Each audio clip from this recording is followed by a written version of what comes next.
La strada dell'Andiracket appare tutta in salita, dice Daniele Marannano di Addio Pizzo. Una consistente fetta degli operatori economici di Palermo continua a pagare il pizzo e dunque finanzia l'attività di Cosa Nostra. E le denunce si sono fermate. Sono 419 i commercianti e gli imprenditori palermitani che hanno aderito alla campagna di Addio Pizzo.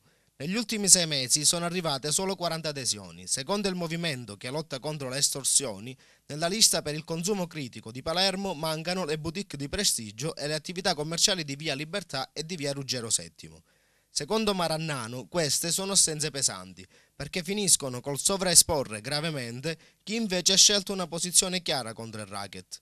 Addio Pizzo denuncia anche il boicottaggio delle associazioni di categoria. Confesercenti, Confcommercio e CNA, dice Marannano, non hanno portato uno solo dei loro iscritti ad aderire al nostro circuito. Noi non rivendichiamo alcuna esclusiva sul fronte della lotta al racket, ma vorremmo che ciascuno si assumesse le proprie responsabilità.